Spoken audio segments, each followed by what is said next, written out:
Student good morning. तो once again एक बार फिर अपन देखते हैं जो अपन ने चैप्टर स्टार्ट किया था, chapter number 4, radius of convergent अभिसरण वृत्त की त्रिज्या। उसके अंदर अपन ने स्टार्टिंग में बता दिया कि जैसे कि अभिसरण वृत्त की त्रिज्या होती है वो लेस देन अगर आ रहा है तो कन्वर्जेंट होती है उस क्षेत्र में, ग्रेटर देन आ रहा है तो डाइवर्जेंट होती है, और अगर इक्वल पर मतलब परिधि पर उसकी कुछ भी हो सकता है, कन्वर्जेंट भी हो सकती है और डाइवर्जेंट भी हो सकती है, ये अपन ने बताया था। अच्छा, उसके बाद अपन बेटा इस थ्योरम को प्रूव करेंगे, लेकिन इस थ्योरम को प्रूव करने से पहले आप एक बात ना इससे पहले लिखें। इस थ्योरम से पहले मतलब अब पहले ये लिखें, आप बीचों बीच लिखें। जैसे मान लीजिए अगर कोई सीरीज है मेरे पास समेशन में n बराबर 0 to infinity a N z minus z zero की पावर n, तो इसकी रेडियस ऑफ कन्वर्जेंस निकालने के दो सूत्र हैं। पहला सूत्र क्या है, जैसे 1/r is equal to limit of n tends to infinity supremum of mod an की पावर 1/n, या तो ये सूत्र काम में ले लो अथवा ये वाला सूत्र काम में ले लो। 1/r limit of n tends to infinity supremum of, यहां तक तो सेम होता है, और इसकी जगह आप ये काम में ले सकते हो an प्लस 1/an। ये दो सूत्र हैं इस सीरीज के रेडियस ऑफ कन्वर्जेंस निकालने का। आप याद रखें कि सूत्र में हमेशा ये z माइनस जेड जीरो की पावर n टर्म्स का कहीं भी यूज नहीं आया। किस टर्म्स का यूज आया, ओनली कोफिशिएंट का। तो अपन को z माइनस जेड जीरो के साथ में जो भी लिखा है उसे क्या मानना है, an मानना है, और रेडियस ऑफ कन्वर्जेंस निकालने का सूत्र ये रहेगा। तो आप आराम से इसे ऊपर लिखें, तो यहां पे लिखें फॉर्मूला। फॉर्मूला कौन सा फॉर्मूला है, रेडियस ऑफ कन्वर्जेंस को निकालने के लिए। अच्छा, अब इसके बाद देखिएगा अपन इस थ्योरम को प्रूव करते हैं। प्रूफ, ये वाली सीरीज और इस वाली सीरीज, इन दोनों की जो त्रिज्याएं होंगी, रेडियस ऑफ कन्वर्जेंस होंगी, वो दोनों समान है, ये प्रूव करना है। तो पहले मान लेते हैं, माना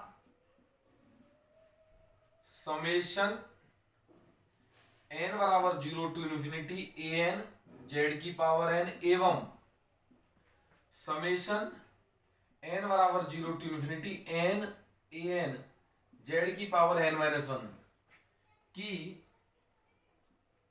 अभिसरण वृत्त की त्रिज्याएं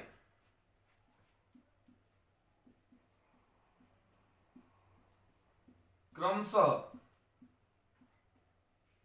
एक को मान लिया बेटा आपने कैपिटल R1 एवं दूसरे को मान लिया आपने कैपिटल R2। इसकी R1 मान ली और इसकी R2 मान ली। अगर इसकी R1 है तो ये फॉर्मूला लग जाएगा ना, रेडियस ऑफ कन्वर्जेंस। मुझे सिर्फ an से मतलब होता है, तो limits of n tends to infinity supremum of an से मतलब होता है, तो दूसरा वाला फॉर्मूला लगाता हूं, an प्लस 1/an। इसी नंबर दे दिया अपनी तरफ से एक नंबर। इसकी क्या है, R2 है, देन 1/R2 क्या हो जाएगी यहां से, 1/R2 is equal to limit of n tends to infinity supremum, ये तो फॉर्मूला होता है। मोड में क्या आता है, जहां n है उसकी जगह n प्लस 1 रख दो, तो n प्लस 1 और this is a n plus 1। बोलो सही है कि नहीं है। जो भी होता है यहां पर n की जगह n प्लस 1 रखते हैं, ए एन प्लस 1, और जो ए एन होता है उसे नीचे उतार दो, कोफिशिएंट को पूरा नीचे उतार दो, मतलब n ए एन। अगले स्टेप में देखो, limit of n tends to infinity अलग अलग कर दो, लिमिट्स अलग अलग हो जाती है, supremum of n plus 1/n ये अलग कर दी, into limits of n tends to infinity supremum of an plus 1/an। ये लिमिट्स का फंडा होता है भाई। लिमिट्स मल्टीप्लीकेशन में इनको एक साथ ले लो, इनको एक साथ ले लो, मल्टीप्लीकेशन में लिमिट अलग अलग हो जाती है, मल्टीप्लीकेशन में लिमिट क्या हो जाती है, अलग अलग हो जाती है। अच्छा, आपको पता है इक्वल अपॉन इक्वल का केस है, सुप्रीमम तो लगाने से कोई मतलब नहीं है क्योंकि नेचुरल नंबर है, नेचुरल नंबर है, कोई वेरी नहीं कर रही चीज, तो सुप्रीमम आप हटा सकते हो। अदरवाइज आप यहाँ देखो इक्वल अपॉन इक्वल का केस है, या फिर n कॉमन लेकर के काट दो। तो इस लिमिट का मान क्या आ रहा है, आप लोगों को बताया था भाई पहले भी जब रियल पढ़ाई थी, कि जब भी इक्वल अपॉन इक्वल का केस होगा, मैं ऊपर बिठाता हूं एक बार इसे,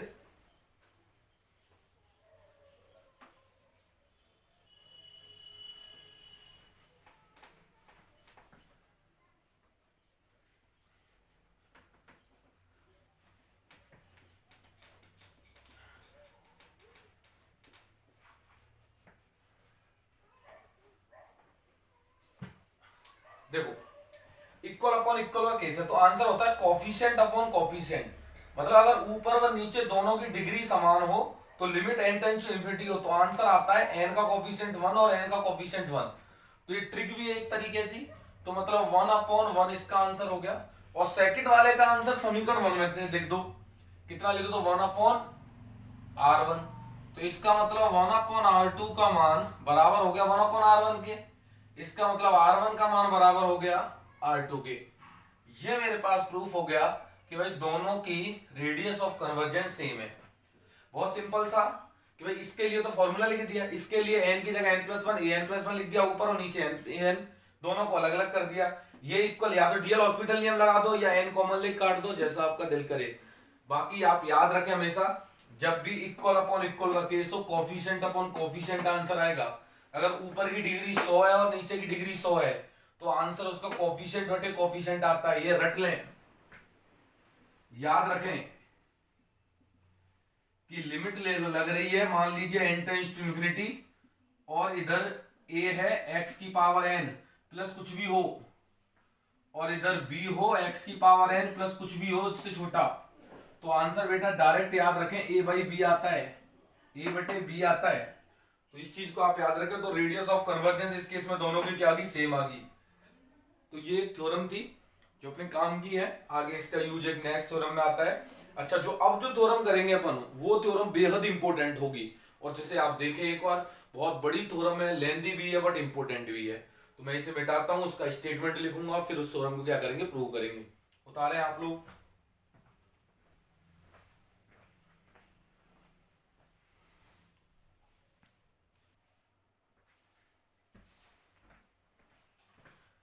यस प्लीज।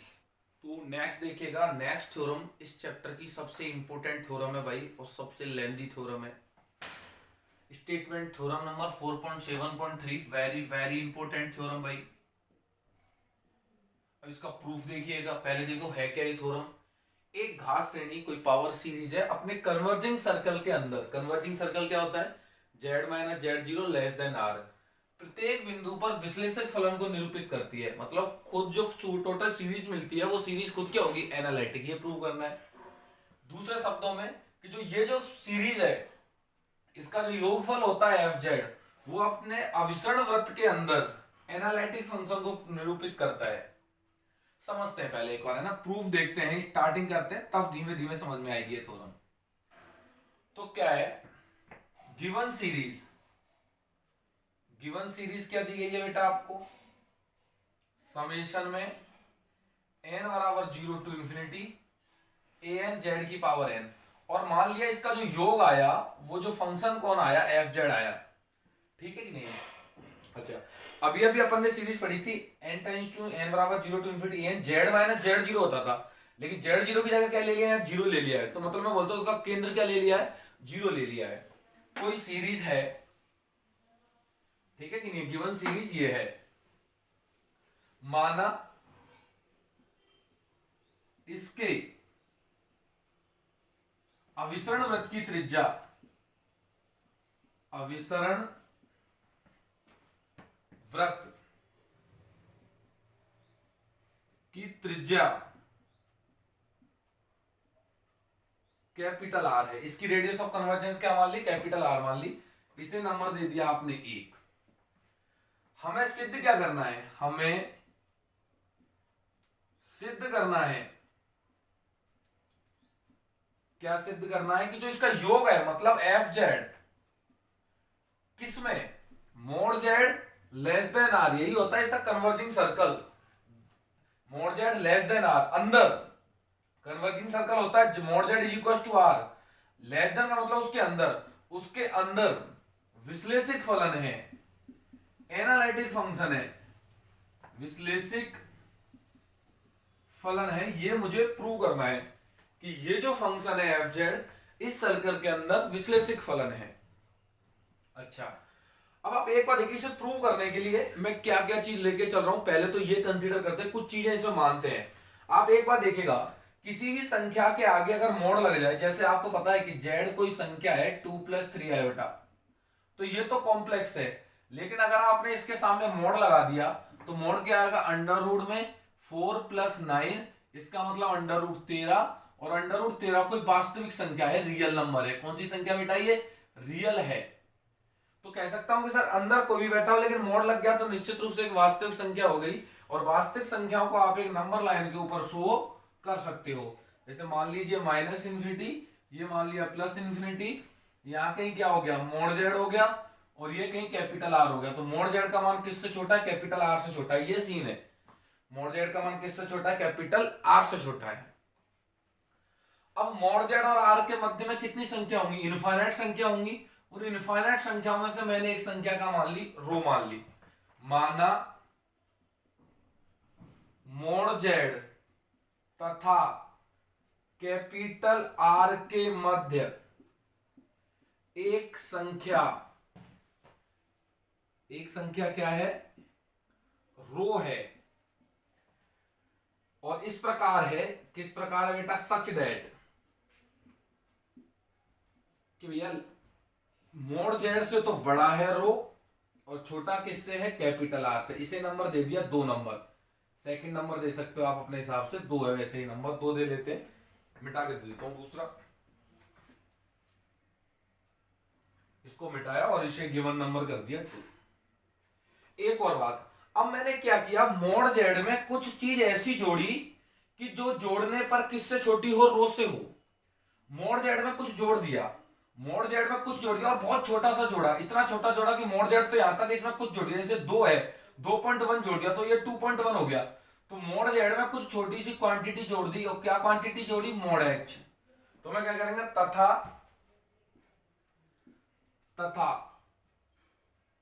तथा मोड़ एच इस प्रकार लिया, किस प्रकार लिया बेटा? इस प्रकार लिया कि मोड़ जेड में जब आप मोड़ एच को जोड़ते हो तो वो छोटा आता है रो से। ये कंसीडर किया खुद से। पहले तो मोड़ जेड और आर के बीच में कोई संख्या ले ली, रो, ठीक है। अब रो और जेड थोड़ा, रो मोड़ जेड छोटा है, रो बड़ा है, तो इसके बीच में मोड़ जेड में कुछ संख्या ऐसी जोड़ी छोटी सी, स्मॉल। जैसे मान लो ये 2 है, ये 3 है, तो 2 में कुछ जोड़ दिया 2.1, तो 2.1 किससे छोटा है? 3 से छोटा है, ये मतलब रो से छोटा है। तो मोड़ जेड में कुछ छोटी सी संख्या जोड़ी मोड़ है, जो किससे छोटी है? या रो से। ऐसा कंसीडरेशन इस थ्योरम के प्रूफ में मुझे चाहिए। अगर ये थ्योरम आपको प्रॉपर्ली प्रूव करनी है तो ये वाला तरीका आपको अपनाना ही होगा। ये 2 संख्याएं आपको अज्यूम ही करनी पड़ेगी। इस तरीके से मैंने ये 2 नंबर्स ले लिए। अच्छा, तो मेरे पास 2 नंबर्स कंसीडर हो गए। अब मैं इसका प्रॉपर्ली जो प्रूव करना चाहता हूं वो प्रूव करूंगा। इसको मुझे प्रूव करना है एनालिटिक। एनालिटिक के लिए मैं प्रूव कर दूंगा हर पॉइंट पर डिफरेंशिएबल है, और हर पॉइंट पर डिफरेंशिएबल है तो फंक्शन क्या हो जाएगा? एनालिटिक। तो मुझे दिखाना है इसे हर पॉइंट पर डिफरेंशिएबल। अब किस तरीके से शो करते हैं वो आप लोग देखें एक बार, है ना। मैं मिटाता हूं इसे, तो आप एक बार उतारें इसे, है ना। मैं मिटा दूंगा एक बार इसे, रोक के उतार, मिटाएंगे अच्छे से। उतारें आप लोग।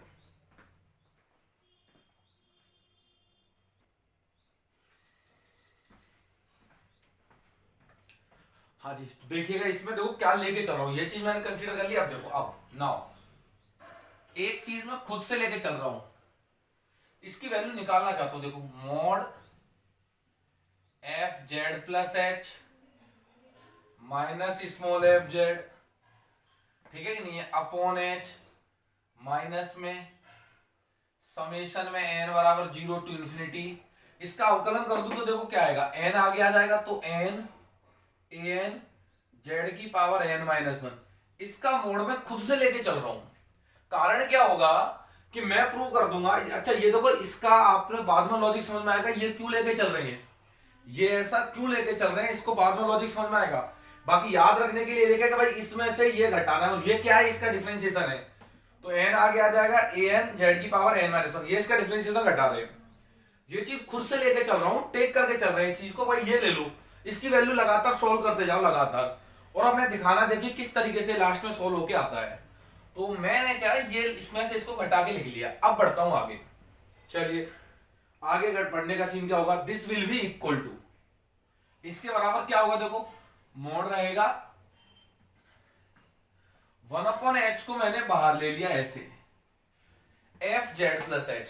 तो एफ जेड का मान कितना है? यहां जेड की पावर एन है, तो जेड प्लस एच रखूंगा तो जेड प्लस एच हो जाएगा। तो समेशन में n बराबर 0 टू इन्फिनिटी ए एन और z प्लस एच की पावर n। तो ये मैंने जहां z था तो z आता है, तो z प्लस एच होगा तो z प्लस एच आएगा। ऊपर आ रहा है एफ जेड, एफ जेड मतलब पूरा ये घटा दो, माइनस में समेशन में n बराबर 0 to infinity a N Z की पावर n। और इन सब में से कौन घट रहा है? ये घट रहा है, इसे इधर लिख दो, समेशन में n बराबर 0 to infinity n a n और z की पावर n माइनस 1। ये इस तरीके से कंप्लीट हो गया। अब एक बात देखो, इस वाले स्टेप को बार बार नीचे लिखना मेरे लिए संभव नहीं है, बार बार इस चीज को लिखूं मैं, तो इसे अपनी सुविधा के लिए मैंने कुछ मान लिया कैपिटल टी। कैपिटल टी को मैं बार बार आराम से लिख सकता हूं, लेकिन मैं इस पूरी टर्म्स को बार बार नहीं लिख सकता, इसलिए सुविधा के लिए इसे मान लिया कैपिटल टी। तो अगले स्टेप में क्या हो जाएगा? Capital T is equal to, उस स्टेप का जो मोड लग रहा है, हर पक्ष में से देखो लिमिट कॉमन, समेशन कॉमन आ रहा है, तो समेशन कॉमन ले लिया, n बराबर 0 टू इन्फिनिटी ए एन भी कॉमन आ रहा है, और अब जो बच रहा है उसे ब्रैकेट के अंदर लिख रहा हूं। इधर बच रहा है z प्लस एच की पावर n, इधर देखो ये तो निकल गया कॉमन, माइनस में z की पावर n और अपॉन ये वाला h इन दोनों के नीचे, तो अपॉन h माइनस में, क्योंकि समेशन निकल चुका है तो n ए एन और ये z की पावर n माइनस 1 का मोड। तो इस तरीके से इसका मोड भी लगा दिया। और बढ़ते हैं, देखो आगे। अब मैं इसे मिटाता हूं, नीचे है ना, तो एक बार रुक के आराम से मिटाएंगे, आप लोग उतारे धीमे धीमे से, मैं मिटाता हूं एक बार।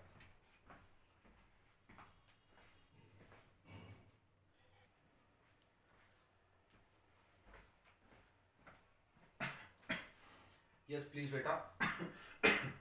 देखिएगा नेक्स्ट इसमें क्या कर रहा हूं मैं आगे। अब एक आपको कंसेप्ट पता है, क्या कंसेप्ट पता है? कि आपको ये पता है कि अगर ऐसे लिखा पड़ा है कहीं a1 plus a2 plus a3, इसका मोड लेस देन इक्वल होता है a1 का मोड प्लस a2 का मोड प्लस a3 का मोड। अगर इन दोनों को समेशन की फॉर्म में लिखूं तो मोड, और इनको a1 प्लस a2 a3 को समेशन की फॉर्म में, समेशन में आई बराबर 1 से लेकर के 3, इसका mod less than equal to, अब इनमें मोड a1 तो समेशन में आई बराबर 1 से लेकर के 3 और मोड ai।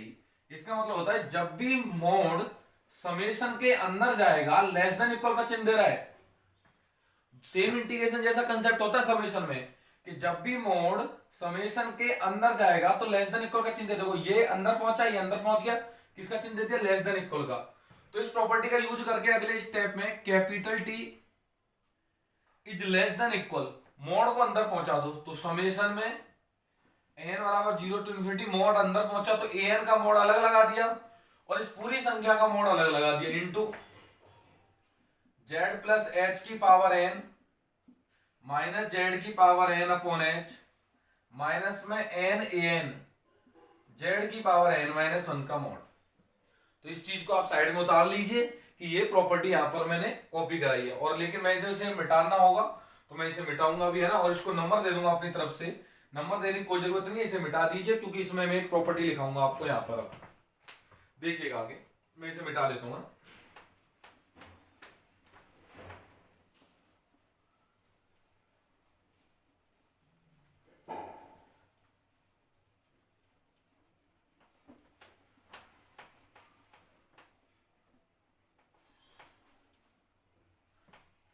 Yes please. अब देखो यहां पर इस साइड में एक प्रोसेस करते हैं, एक प्रोसेस जो यहां पर मुझे यूज लेना है। अब देखो, अब वो प्रोसेस क्या होगा? दिया क्या है कि भैया गिवन दिया गया है कि जो मोड है n बराबर 0 to infinity a N Z की पावर n कन्वर्जेंट है। क्या है बेटा? ये कन्वर्जेंट है, लेकिन किसके अंदर? Mod Z less than capital are. मतलब वे सारे मोड, वे सारी वैल्यू जो मोड, जिनका मोड आर से छोटा है, वो क्या मोड जेड के बराबर है। दोबारा सुनो, एक बार दोबारा बोल रहा हूं कि इस सर्कल के अंदर, ये सर्कल है जिसका सेंटर 0, इसकी रेडियस क्या है? कैपिटल आर है। इसके अंदर कुछ भी ले लो आप, इन सब के लिए ये जो सीरीज है वो कन्वर्जेंट होगी। जैसे जेड का मान आपने 1 ले लिया, 2 ले लिया, 3 ले लिया, 4 ले लिया, मतलब कुछ भी ले लो आप इसके अंदर, ये सीरीज कन्वर्जेंट होगी। और आर जो रो का मान है वो आर से छोटा है, तो निश्चित रूप से रो इसके अंदर होगा, क्योंकि रो का मान कैपिटल आर से छोटा है तो रो इसके अंदर होगा। तो रो इसके अंदर है मतलब रो पर भी सीरीज कन्वर्जेंट होगी। इसका मतलब क्या हो गया, समेशन में एन बराबर 0 टू इन्फिनिटी ए एन रो की पावर एन, ये सीरीज भी क्या होगी बेटा, कन्वर्जेंट होगी। क्यों होगी, क्योंकि इसकी सर्कल के हर पॉइंट के लिए सीरीज कन्वर्जेंट है, और जब हर पॉइंट के लिए कन्वर्जेंट है तो रो का मान है वो आर से छोटा है, तो आर से छोटा है तो अंदर ही होगा रो, तो इस रो पर भी कन्वर्जेंट होगी। और कन्वर्जेंट सीरीज क्या कहती है कि जो सीरीज कन्वर्जेंट है उसमें अगर एनवे टर्म की आप लिमिट लोगे तो वो क्या आती है, जीरो। आपको पता है ना, सीरीज वैलिड ही जब होती है, वैलिड मतलब कन्वर्जेंट ही जब होती है जब एनवे पद की लिमिट लेने पर आंसर कितना आता है, जीरो। और अब जो ये सीक्वेंस बन रहा है, अगर किसी सीक्वेंस में एन रो की पावर एन एक सीक्वेंस बना, अगर इस सीक्वेंस की लिमिट लेने पर जीरो आता है तो इसका मतलब ये सीक्वेंस क्या होता है बेटा, कन्वर्जेंट होता है। अब तक सीरीज थी, सीरीज कन्वर्जेंट थी तो एन वापस जीरो हो गया, अब ये सीक्वेंस बन गया, ये सीक्वेंस कन्वर्जेंट है। क्यों, क्योंकि सीक्वेंस की limit n tends to infinity निकालते हैं तो आंसर कितना, जीरो। और एक थ्योरम थी रियल के अंदर कि जो सीक्वेंस भैया कन्वर्जेंट होगा इफ एंड ओनली इफ वो बाउंडेड भी होगा और प्लस में इसका यूनिक लिमिट पॉइंट होगा, यूनिक लिमिट पॉइंट होगा। ये थ्योरम अपन ने रियल में करी थी कि जो सीक्वेंस गुरुजी अगर कन्वर्जेंट है तो निश्चित रूप से कन्वर्जेंट है तो बाउंडेड और यूनिक लिमिट पॉइंट होगा, और बाउंडेड यूनिक लिमिट पॉइंट होगा तो कन्वर्जेंट होगी। तो ये सीक्वेंस मतलब कन्वर्जेंट है तो that implies N rho N bounded भी होगा, और जो चीज बाउंडेड होगी तो निश्चित रूप से एक संख्या सर capital K greater than zero such that belong करेगी कि ए एन और रो की पावर एन का mod less than equal to K होगा। यहां तक किसी को परेशानी, कोई दिक्कत नहीं आनी चाहिए भाई, सीधे सीधे प्रोसेस है। अगर सीरीज कन्वर्जेंट है इसके हर पॉइंट के लिए तो रो आर से छोटा है तो रो के लिए भी कन्वर्जेंट होगी, और सीरीज कन्वर्जेंट होती है तो limit n tends to infinity पर आर एन का मान जीरो होता है। और अगर अब ये सीक्वेंस बन गया सर, सीक्वेंस के कन्वर्जेंट होगा, क्यों, क्योंकि इसकी limit n tends to infinity zero है। बताया था ना कन्वर्जेंट कब होता है कोई सीक्वेंस, अगर लिमिट फाइनाइट आ जाए, तो ये फाइनाइट आ गई इसका मतलब सीक्वेंस कन्वर्जेंट है। और सीक्वेंस कन्वर्जेंट मतलब बाउंडेड और यूनिक लिमिट पॉइंट होगा, और बाउंडेड होगा तो निश्चित रूप से के बिलोंग करेगा ग्रेटर देन जीरो, और mod a n rho n less than equal to K. और इस बात को ऊपर और देखिएगा, मिटा देता हूं मैं, ऊपर काम की चीज लिखनी है मुझे।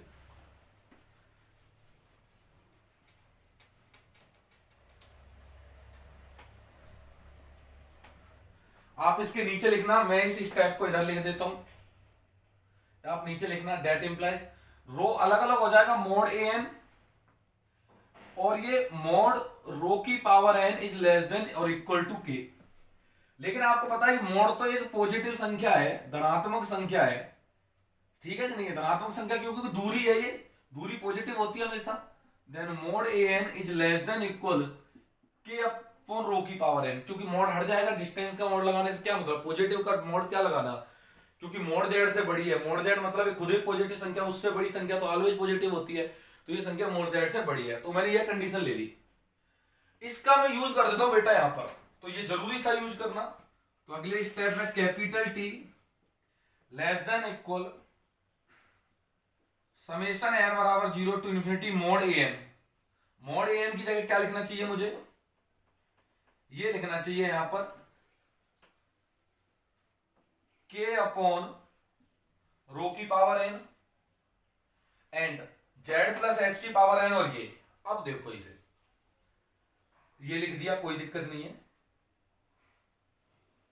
माइनस में देख लो, माइनस में एन एन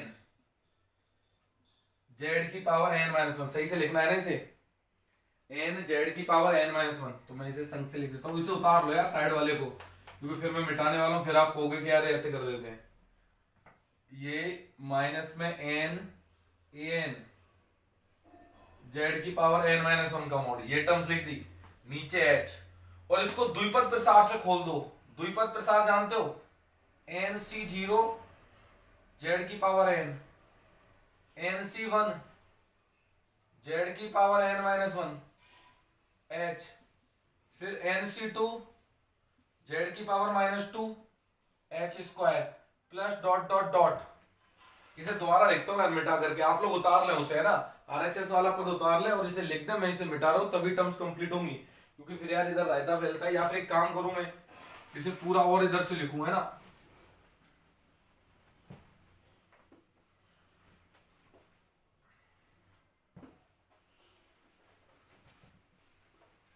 अब देखो इसे और इधर से लिखने की कोशिश करता हूं। t is less than equal summation n बराबर 0 टू इंफिनिटी, इसकी जगह लिखा k अपॉन रो की पावर n मोड ये h। अब ये इसका प्रसार कर लो, देखो प्रसार कैसे आएगा, nc0 z की पावर n, nc1 z की पावर n-1 h, फिर nc2 z की पावर n-2 h स्क्वायर, फिर डॉट डॉट डॉट लास्ट में NCN h की पावर n माइनस जेड की पावर n, ठीक है कि नहीं है, ये माइनस जेड की पावर n ऐसी रखा, ये इसका एक्सपेंशन हो गया, और इधर में माइनस में ये पूरा टर्म चल ही रहा है अपने पास, कौन सा टर्म से रहा, n an जेड की पावर n-1, ठीक है कि नहीं है, तो ये मेरे पास पूरा टर्म चल ही रहा है। अब आप देखो nc0 का मान 1 होता है, तो ये जेड की पावर n से जेड की पावर n कट गया, ठीक है कि नहीं है। चलो एक बार आप उतारिए ना, मैं इसे ढंग से मिटा के लिखता हूं फिर दोबारा।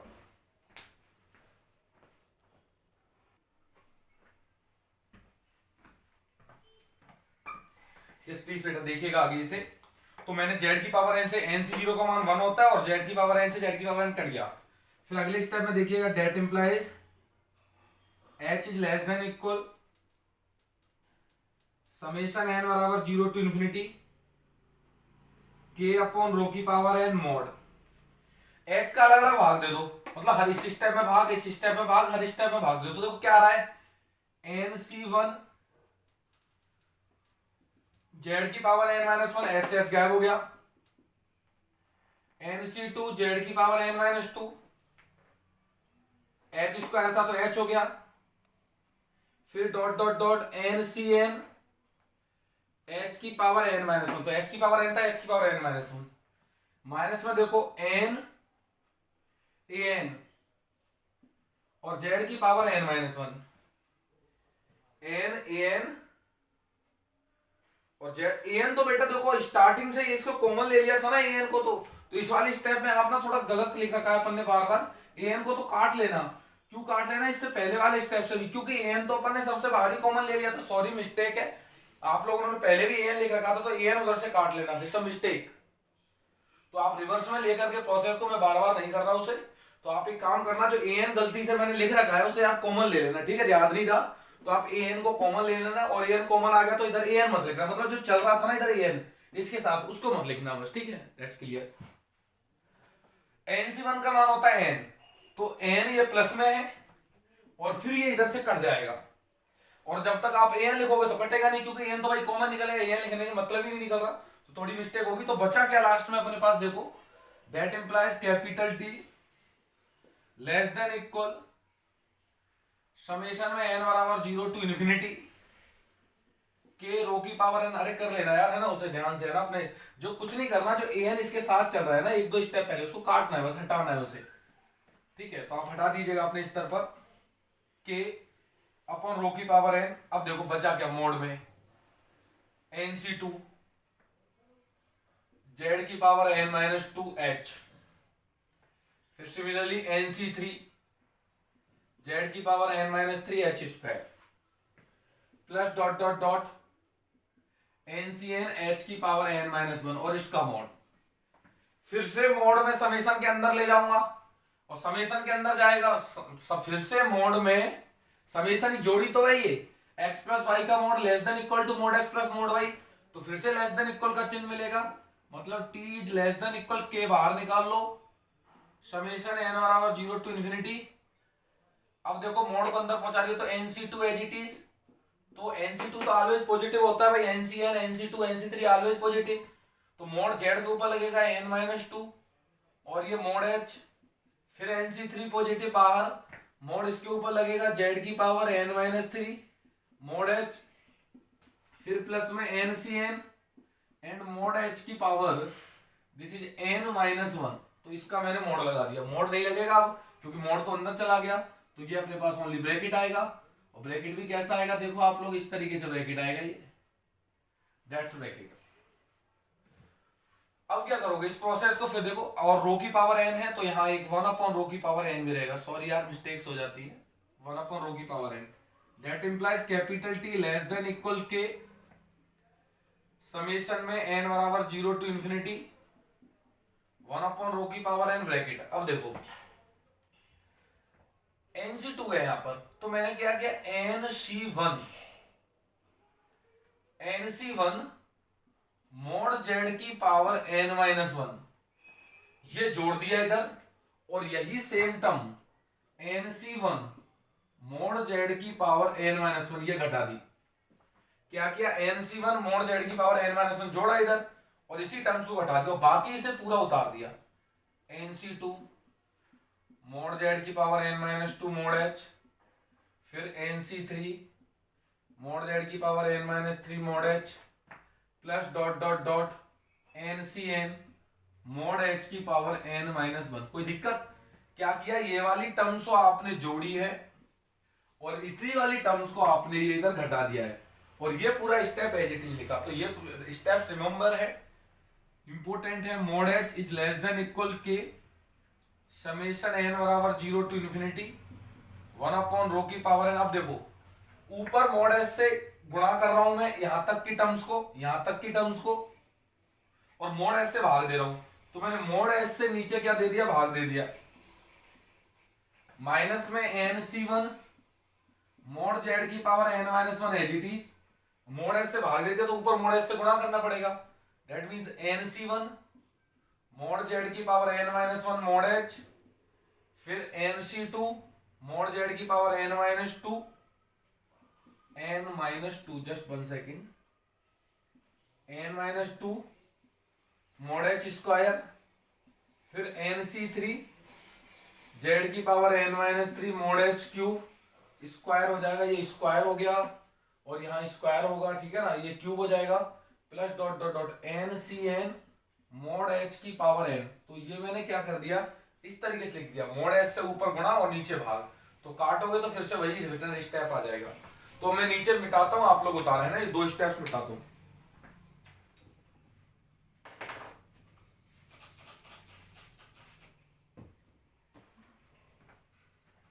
ये मिटा देता हूं ना मैं, आप लोग उतारे।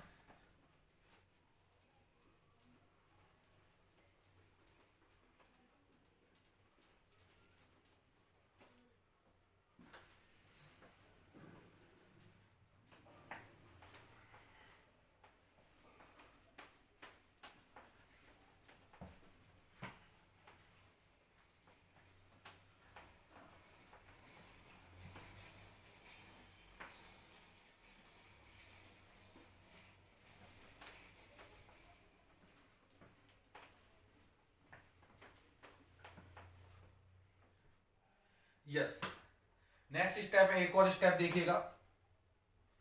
That implies capital T less than equal K summation n बराबर 0 टू इंफिनिटी 1 अपॉन रो की पावर n। एक बात देखो, नीचे ये लिखा मोड h, इधर लिखा माइनस में NC1 मोड z की पावर n माइनस वन। इस पूरी में से NC0 मोड z की पावर n जोड़ दिया, और यही माइनस में NC0 का मान 1 होता है और मोड z की पावर n घटा दिया। कोई दिक्कत? कोई दिक्कत नहीं है। देखो NC0 का मान 1 होता है तो मतलब z की पावर n जोड़ा और z की पावर n घटा दिया, और बाकी सारे terms as it is. NC1 mod z की power n minus one mod h, NC2 mod z की power n minus two mod h square, plus dot dot dot last में NCn और mod h की power n। ये पूरी terms लिख दी मैंने, ठीक है नहीं, ये this the correct answers, correct. अगले स्टेप में देखिएगा, that implies capital T less than equal K summation n बराबर 0 टू इंफिनिटी 1 अपॉन रो की पावर। ऊपर वाला किसी का एक्सपेंशन है, देखो mode Z plus mod H की पावर एन, इसका एक्सपेंशन है, माइनस मोड जेड की पावर एन, नीचे मोड एच माइनस एनसी1, एनसी1 का मान एन लिख दूं, एनसी1 का मान क्या लिख दूं, एन, एनसी1 का मान एन और मोड जेड की पावर एन माइनस 1। तो मैंने इस तरीके से ये स्टेप्स लिख दिए। ये पूरा प्रसार था, द्विपद प्रसार, तो इसे मोड जेड ये लिख दिया मैंने। आगे देखिएगा, मैं ऊपर मिटाता हूं, आप लोग उतारे।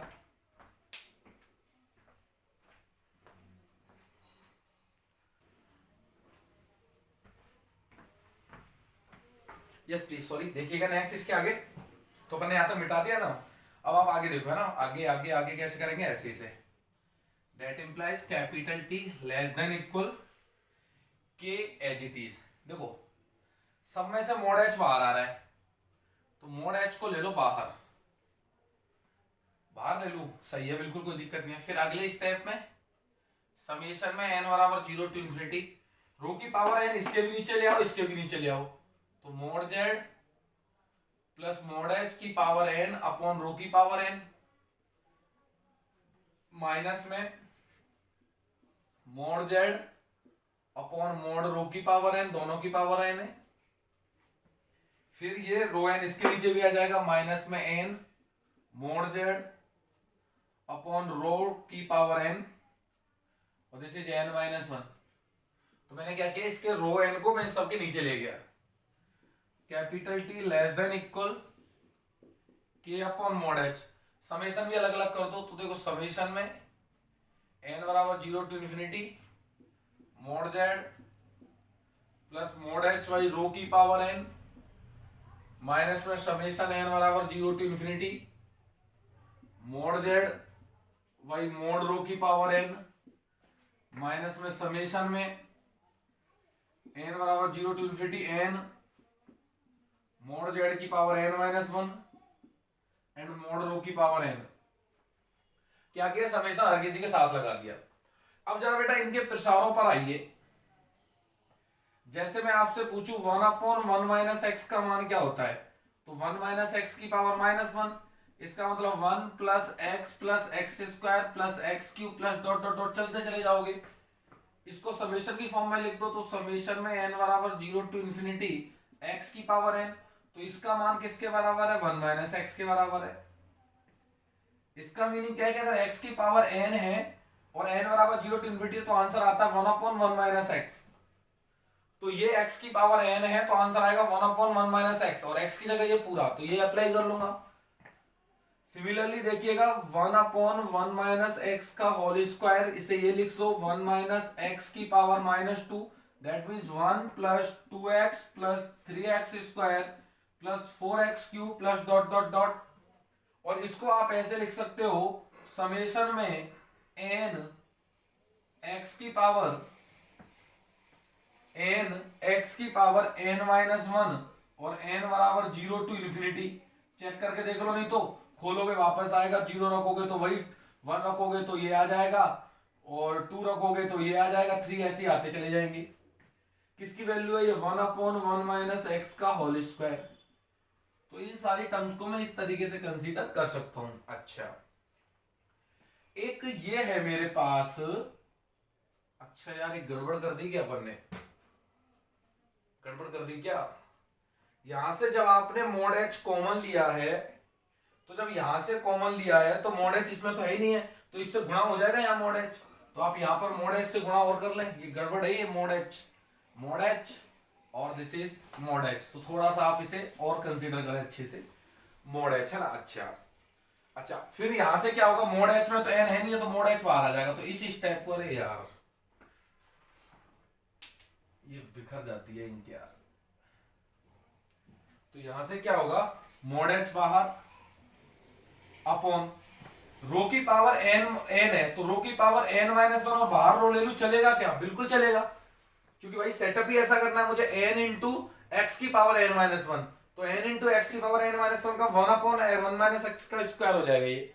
तो इसे अप्लाई करने के लिए रो की पावर n को रो की पावर n माइनस 1 रो लिख लिया, इसको अप्लाई करते हैं, ठीक है कि नहीं है। तो that implies t less than equal k upon mod h, ये क्या होगा 1 अपॉन 1 माइनस एक्स, एक्स की जगह ये पूरा mod z plus mod h by rho minus, फिर यही x की पावर n, x की पावर n में क्या होती है तो 1 अपॉन 1 माइनस एक्स मतलब mod z by mod rho minus में mod h upon rho as it is into 1 upon में 1 माइनस एक्स का स्क्वायर, x की जगह कौन है mod z by mod rho. अब मोड रो लगाने से मतलब ही नहीं है, अरे यार मोड रो क्यों आ गया,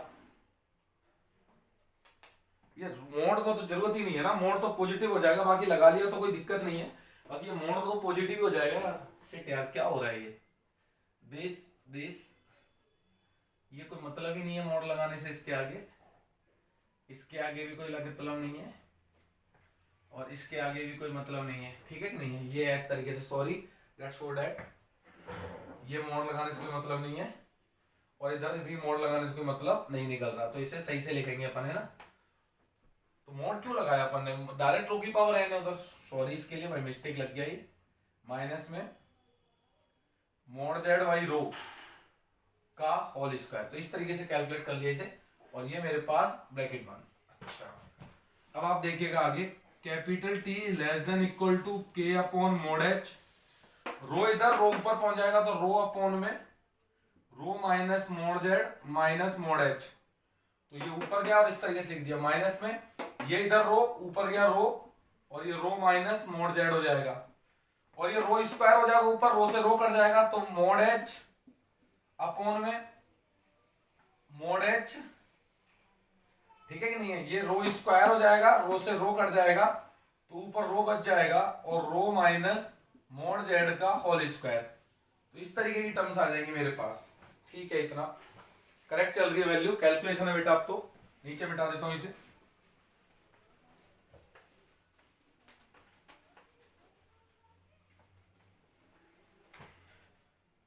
अगले स्टेप में देखो, capital T less than equal k upon mod h, इन दोनों में से एलसीएम ले लो नीचे से, तो rho mod z minus mod h, rho minus mod z, इन दोनों को एलसीएम ले लिया तो ये इधर गुणा हो जाएगा rho square minus rho mod z, ये इधर गुणा हो जाएगा तो माइनस में रो स्क्वायर प्लस में रो मोड z और प्लस में रो मोड h और माइनस में इसे as it is mod h rho और रो माइनस मोड z का होल स्क्वायर। अब जो कट रहा काट दो, तो रो स्क्वायर से रो स्क्वायर कट गया, रो मोड z से रो मोड z कट गया और ये rho mod z mod h, mod h आ रहा है इधर, ये इससे गुणा किया तो रो मोड h सही है। अच्छा अब इसे उतारो एक बार, मैं मिटाता हूं ऊपर, है ना, आराम से इत्मीनान से उतारिए आप।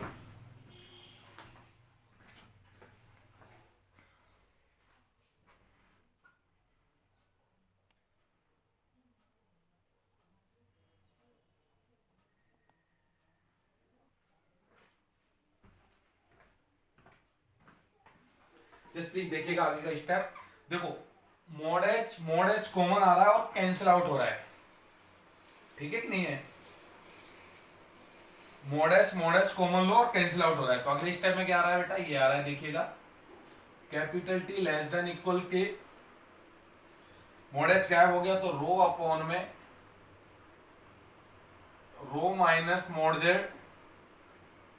माइनस मोड h,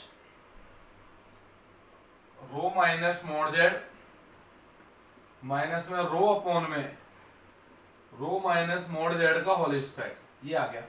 अब t का मान रख रहा हूं, ठीक है कि नहीं, t का मान क्या था स्टार्टिंग वाला mod F Z plus H minus F Z upon H minus में समेशन एन बराबर 0 टू इंफिनिटी एन जेड की power N minus 1 less than equal to K rho upon में rho minus mod Z mod H rho minus mod Z minus rho upon में rho minus mod Z का whole square, दोनों तरफ limit ले लीजिएगा, taking limit S tends to 0 both side, दोनों ओर limit ले लीजिएगा। तो जैसे ही आपने यहां लिमिट ली, लिमिट अंदर चली जाएगी, इस लिमिट का मान किसका बराबर हो जाएगा, स्मॉल एफ डैश जेड के बराबर, माइनस समेशन में एन बराबर 0 to infinity n A N Z की पावर एन माइनस एन, इसमें लिमिट है ही नहीं है एच, तो लिमिट क्या लगाना, less than equal K, mod h की जगह 0 रखा तो एच की जगह 0 रखते के साथ ये गायब हो जाएगा, फिर क्या आ जाएगा, rho minus mod Z into rho minus mod Z, तो रो माइनस मोड जेड का स्क्वायर, और नीचे ये रो माइनस मोड जेड का होल स्क्वायर, तो दोनों सेम हो गए, सेम में से सेम गया, आंसर कितना आ गया 0। तो अगले स्टेप में आंसर कितना आ गया, F dash Z minus summation N बराबर 0 टू इन्फिनिटी, ये एन ए एन जेड की पावर एन माइनस 1 का mod less than equal to 0। इसका मीनिंग क्या है, अगले स्टेप में लेकिन लेस देन 0 होता नहीं है, तो इक्वल टू 0 होगा, इक्वल टू 0 का मतलब अंदर वाली चीज 0, और फाइनल रिजल्ट आप यहां से लिख दोगे, मोड एफ डैश जेड की वैल्यू समेशन एन बराबर 0 टू इन्फिनिटी, ये एन ए एन जेड की पावर एन माइनस 1। ये रिजल्ट में लास्ट में चाहता था। अब इससे करोगे क्या, देखो कल अपन ने पढ़ा था, अभी अभी इस स्टेज में पहली थ्योरम करी थी कि mod Z less than R में ये वाली सीरीज और एक और जो स्टार्टिंग में सीरीज लेके चले थे, करी थी ना थ्योरम, ये अभी अभी आते ही कि ए एन जेड की पावर एन ये तथा ये, इन दोनों की रेडियस ऑफ कन्वर्जेंस सेम होती है, तो मतलब ये कन्वर्जेंट है इसमें, तो ये भी कन्वर्जेंट होगी, तो इसका मतलब मोड जेड है लेस देन आर में ये वाली सीरीज कन्वर्जेंट होगी, कन्वर्जेंट होने का मतलब फाइनाइट होगी, और अगर कन्वर्जेंट फाइनाइट है इसका मतलब एफ डैश जेड फाइनाइट हो गया, फाइनाइट हो गया, साथ में एग्जिस्ट भी है ये, तो सीरीज एग्जिस्ट है तो ये भी एग्जिस्ट हो गया, और एफ डैश जेड एग्जिस्ट है इसका मतलब एफ जेड इज डिफरेंशिएबल, और अगर एफ जेड डिफरेंशिएबल है then F Z is analytic, लेकिन किसके अंदर, mod Z less than capital R के अंदर।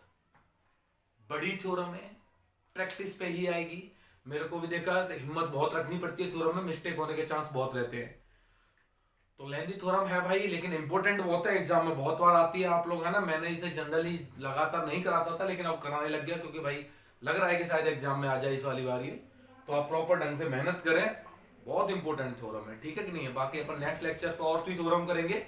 Thank you.